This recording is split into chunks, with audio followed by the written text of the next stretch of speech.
Motive power bleeder once again. This time on my Chevelle. That's the PSI right now. Now this here is I think where most people are going to have their questions.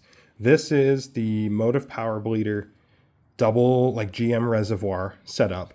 And instead of the little hook and chain kit, I've just got these like woodworking clamps from Harbor Freight. They do have little kind of rubber pads on the feet. And this, I thought I was going to have to sit and adjust these a bunch. That was my first try.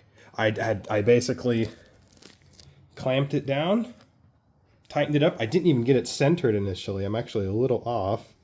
You can see here. But I just set it up first try, pressurized it without any brake fluid in the reservoir, and it worked first try. I got up to, I run mine below 15 PSI. I think I go up to typically about 13-ish and let it sit. And when it's bleeding right now, and when I bleed, I keep it between 10 and 15. Yeah, so that's the reservoir. And here we are at the caliper. Now, this fluid is fairly clean. You can see right there. We had bled this car once before, did a really quick bleed, and I just wanted to run some brake fluid, some additional brake fluid through it because I didn't know the last time it was completely fully flushed.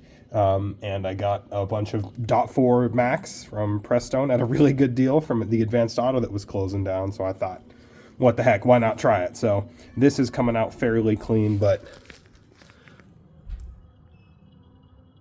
I do plan on driving this car pretty hard and want my brakes to be fully functional. So this is more both a test of the tool and just a good opportunity to thoroughly bleed it.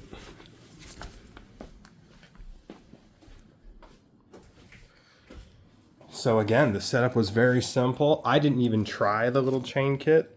I just got two of these little Pittsburgh adjustable clamps. I think these were $3 a piece, and clamped that on. I made sure the two holes, this unit has two holes that line up with each of the reservoirs. Made sure that lined up. Keep the bleeder between 10 and 15 PSI. And as you can see, I put quite a lot of fluid in the reservoir. Again, probably won't need that much, and I can always pour some back into the bottle. Obviously, I don't want to keep it too long in the bottle, but if needed, I can pour some back in. But again, I just wanted to do a really thorough brake bleed, given that I didn't know the history of the brake fluid, and I had a bunch of brake fluid. So, yeah.